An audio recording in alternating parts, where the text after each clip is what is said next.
Hello everyone, my name is Rochelle Innocent and I'm the CEO and founder of Project Purpose. Welcome to our YouTube channel.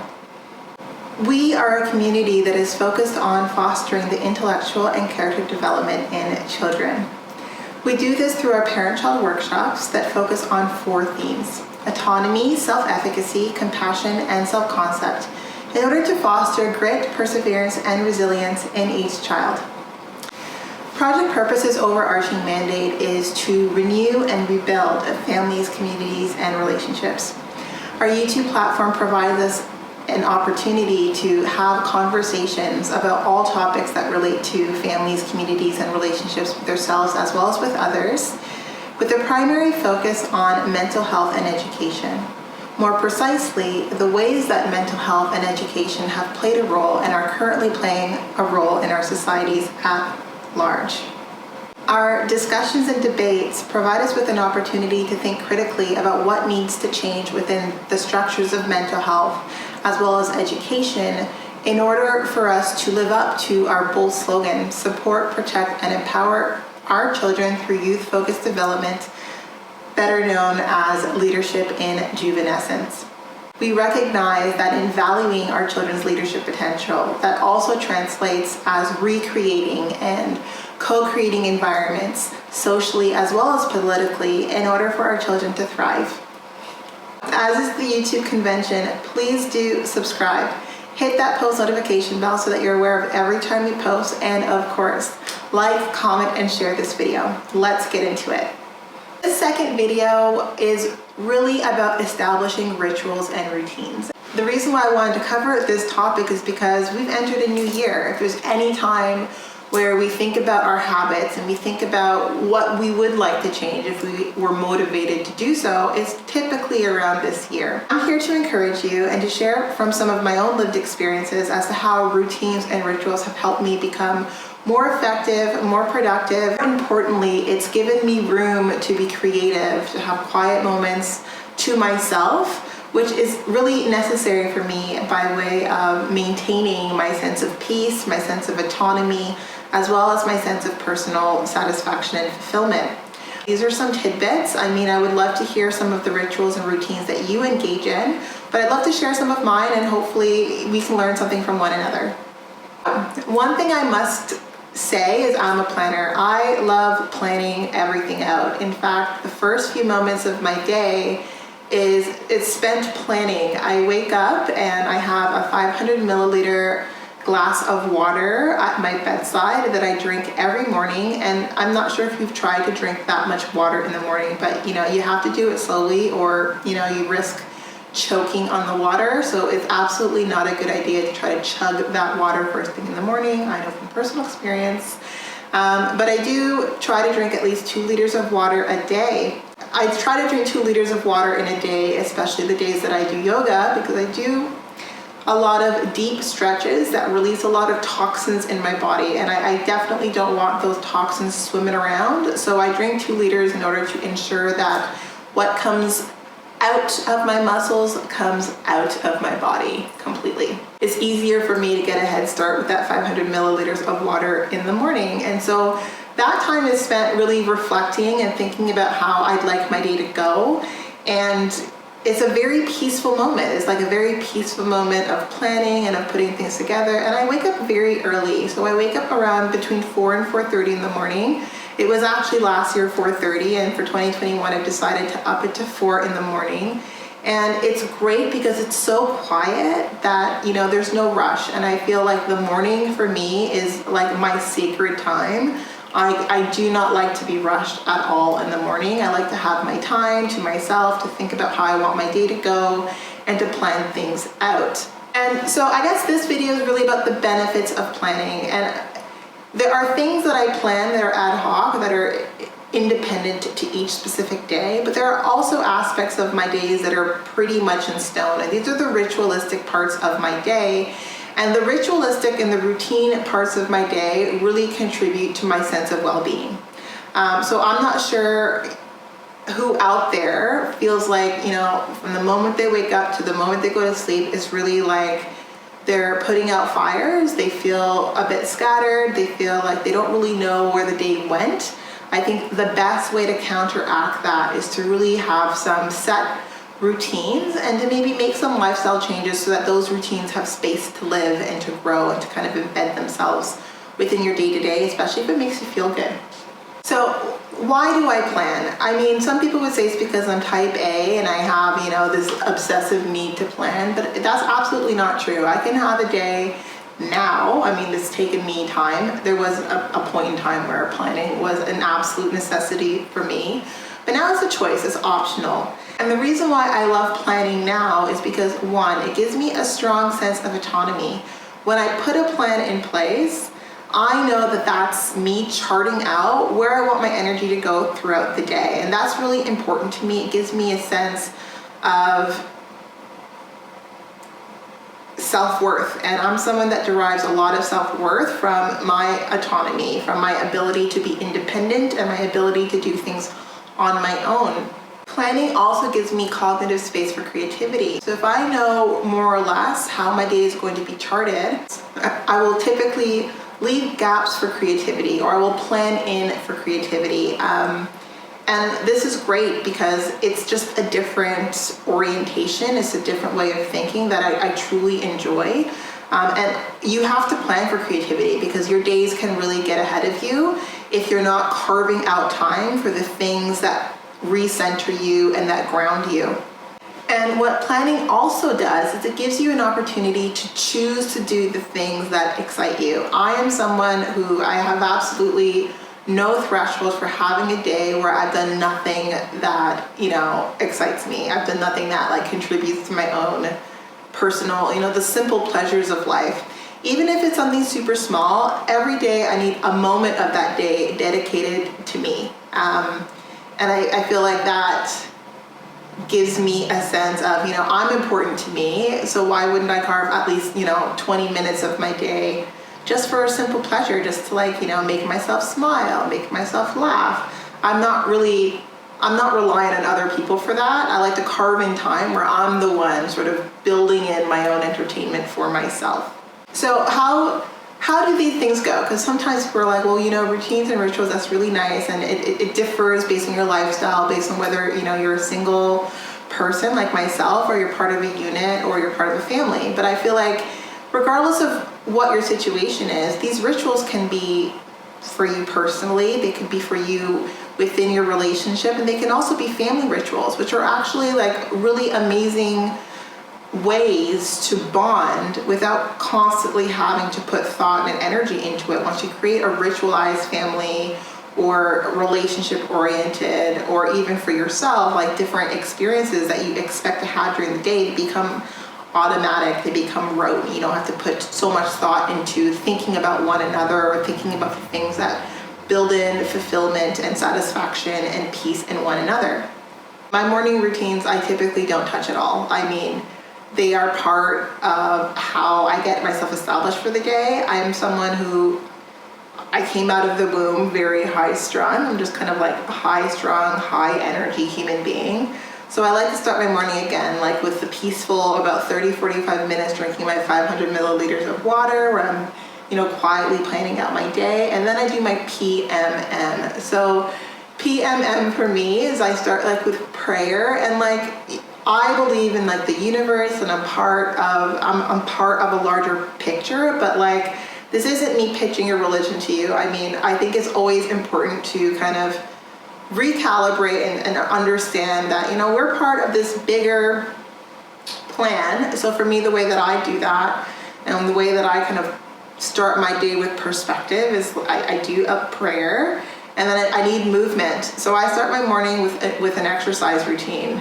And it's something that I do in roughly 30 minutes, that I do pretty much every morning, because I feel like I've satisfied my body's need for movement after, sleeping like a log. Because I'm not sometimes I move in my sleep, but I mostly wake up feeling a little bit stiff. So it's nice to have a little bit of a workout in the morning. And my morning workouts are really focused on stretching out and moving every part of my body. So There's a leg piece, there's a glute piece, there's an ab piece, there is an arm piece, and there is a neck piece. And once that is done, I do meditation. So I will spend 20 minutes meditating in the morning. And once that's done, I'm ready. The day is ready to go. I'm ready to get showered, get dressed for the day. But I must start with my PMM. That's like crucial for me to start my day feeling centered and feeling grounded and not feeling high strung, because I wake up like, I am a morning person, and I wake up like amped. I'm ready to go. And you know, for some people that's great, but for me, I need to like dial it down just a little bit.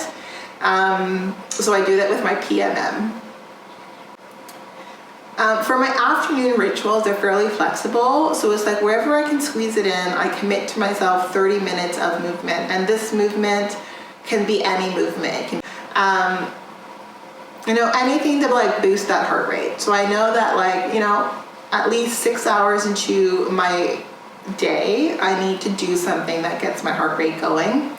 And my evening rituals are also conditional. So they're conditional because I like to socialize every now and again. And while COVID has made it a rarity that my evening rituals have required change, I'm not so rigid with my evening rituals because, you know, sometimes ad hoc, friends want to go out for drinks, you want to do something with your friends, or, you know, maybe you have different plans that will change the way that your evening rolls out. So my evenings are conditional, but there's always an aspect of my evening where I do something specifically for wind down, whether that's reading, whether that's listening to a podcast, whether that's doing a facial, whatever it is, the intention is to wind myself down because I need to signal that for myself. And the reason why I do these things specifically is because I understand that humans, we work by association. And if you build these rituals in, then you cue your body for like the next stage of your day. So I like to cue my body for wake up, I like to cue my body for energy, and I like to cue my body for winding down. And this also builds different moments of like little pleasures during my day, or little joys, because the things that I do are things I really enjoy doing, and I don't have my day sort of escape from me or like filled with doing grunt work or filled with doing work that I find menial or tedious. There's always parts of my day that are dedicated to my own simple pleasures and my own joy, and I find that that is absolutely necessary for my own sense of personal satisfaction, joy, and fulfillment. Rituals and routines also give you an opportunity to make room for the things that you never find time to do in your day. So if you build that into a routine or into a ritual, there are parts of your day where, you know, you're just transitioning into that and you're not having to expend energy or feel stressed about it. You just know that that's going to be the next part of your day. And what's really great about building in those associations and those cues is your body just kind of goes into motion. You don't even need to like think about if whether or not you are or not going to do it. Once it becomes a ritualized behavior, you just kind of go into that mode. Like for the in-between, the universe decides. I mean, yeah, I have to work, you know, you have to be productive, you have to try to like build something, you know, whatever the case may be. But I feel like so long as there's parts, like my morning sacred, it is what gives me, you know, life. My morning routines make me feel alive. My afternoon routines is more for health. It's more about well-being. I know that I can't be sedentary all day. And then my evenings are really about joy. It's really about, you know, little joys before I go to bed. Outside of the daily rituals, you know, before COVID, I had like weekly rituals or bi-weekly rituals. I'm someone who loves physical activity, and I'm like the jack of all trades when it relates to activity. I love rock climbing, but I don't do it enough to be a rock climber. You know, I love bike. No, I don't love bike riding. That is not true. But I do like rollerblading. I think that that's super fun. And there were times where I was rollerblading all the time. But, you know, I moved to Toronto and I really started to fear my life when it came to rollerblading, unless you're doing it like by the lakeshore or something like that. But I love going for walks. And it's nice to know that there are specific days within the month where I'm dedicating time to something that I like. And it's something that I'm going to do every month, whatever the cadence might be. So I want to talk a little bit about the health benefits of having ritualized behavior. And this isn't just like brushing your teeth. I mean, for those of us who do it, no judgment for those of us who don't. But we can build out from there. Like if there are things that you know make you happy, or things that would make you happy if you made them part of your morning routine, or you made them part of your afternoon routine or your evening routine, why deprioritize it? Why go through a full day dissatisfied with how your day is panning out? Like why not have part of your day where you know that part's for you? Even if you're like sneaking a bit of chocolate, like whatever it is, there should be part of your day where you feel pure joy. And I'm all about that pure joy feeling. I think as a society, we're so big on the grind and on moving and on being productive and getting things done. We sometimes deprioritize our own happiness. And I would love for that to change for the future generations. I would love for them to see us value our own personal sense of happiness, value peace and creating space for peace in our lives, and valuing, our time. I think our time is the one thing that we can't get back. You can't have more time than the time that you have. So I would love if we can build a model in our own behaviors that showcase to the younger children that your time is valuable to you. It's more valuable than your time is priceless. And if your time is priceless, then some of your time needs to be dedicated to you, because you yourself are also priceless. You can't always have your time being bought off by other people. Some of your time definitely needs to be dedicated to you, and that, for me, incorporating that in my life has definitely contributed to my mental wellness. When we think about carving out time for creativity, even for those of us who aren't naturally creative, I think for me, I'm not someone who enjoys doing quant. I'm not someone who enjoys crunching numbers. All to say, a little secret that I've kept is I actually can do it. I'm actually pretty proficient at it. I just really don't like the way my brain, I feel it orienting when I'm crunching numbers. I feel like I had a traumatizing experience. As a child in primary school, I did French immersion and I did all my math in French. It was mostly problem-solving math, and I was very good at it. And then when I transitioned into high school, it was nothing but confusion, because it was just this automatic flip to English math and no transition. So I was quite literally lost in translation. And it created a lot of anxiety. And I was so happy when I went to university and I was doing statistics, which I actually enjoy as a course. And he talked about this real thing called math anxiety. And I definitely have, I definitely do have math anxiety, which bites down on my ability to perform in math if I don't create like a happy space to do math, which sounds ridiculous, but I really do. Like if I'm doing math at home, I like have a diffuser on, I have like quiet classical music playing in the background. Like I have to really make an effort to calm my system down, because it just has this stress response because of how traumatic it was, that switch from like French to English math. And I also think that it's like some of the messaging that we share. And I'm happy to know that like the Generation Z, there's been a lot of work to build sort of communications around STEM being for women as well as for men. But for me, I really do feel like I have fought myself to do well at math, at least well enough to be able to accomplish the goals that I've set for myself.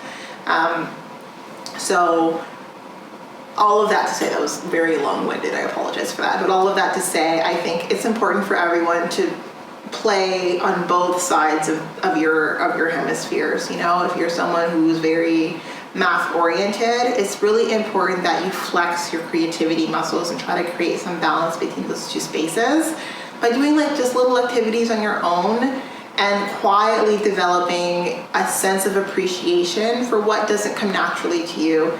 And that's part of why I like to do goals so much, because I think once you yourself on your own, without the pressure of performance, figure out, what about this appeals to people who are oriented different than myself, and how can I master this enough to understand it and to cultivate an appreciation or respect for it. That for me is very important. It's easy to stay within your comfort zone and to play within your strengths, but I think that there's a lot of benefit to building on the areas that are less comfortable when you do it on your own time and on your own terms. No pressure to perform. You're just curious and trying to figure it out. So for those of you who are, engineers and finance people, and you're not really into the creativity, it could boost your work by playing in that hemisphere a little bit. And for myself, I do, I take my own advice. I do play within the quant hemisphere as well. I'm much more proficient than I was even when I was in my MBA. I think that forced me to really deal with the anxiety that I had, even preparing for the MBA. It was a long process, but I'm happy that even now that I don't need to do math, I still feel inclined to do it every now and again, just to make sure I don't lose those muscles. And I'm happy that I'm not so stressed out doing it. I think it's important to develop an appreciation for things that we don't naturally feel inclined towards. I'm always curious about why someone can be so passionate about something that I really could care less about. I don't care about the thing per se. I care about the disparity between our interests. And I want to at least cultivate a respect for why that disparity exists. I want to understand, I guess, these aspects of this would be a reason why someone would gravitate towards it.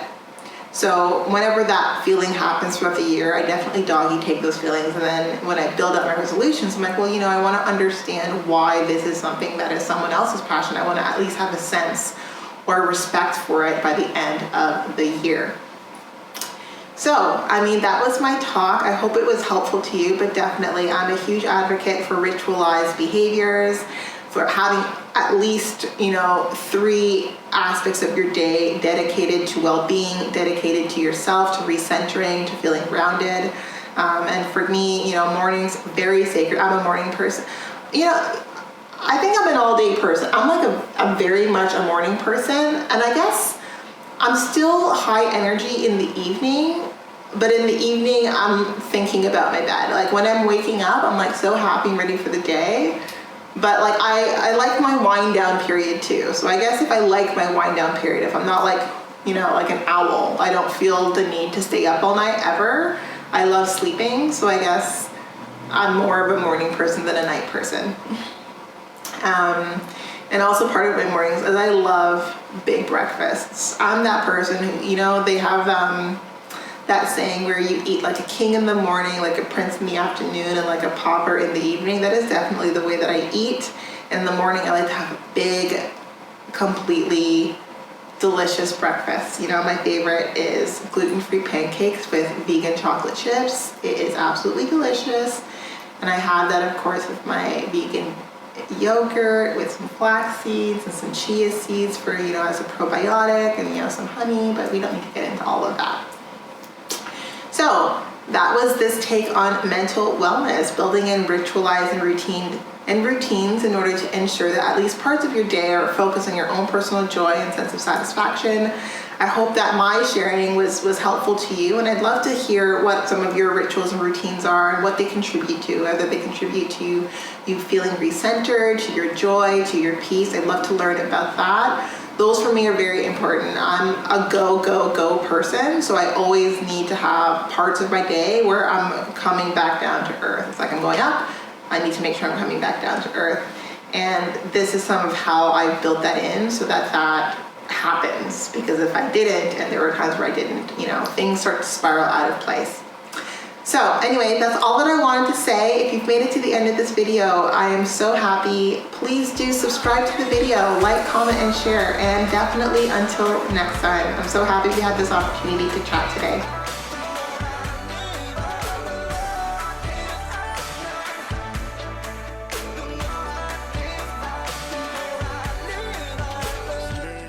Feel like no one's listening.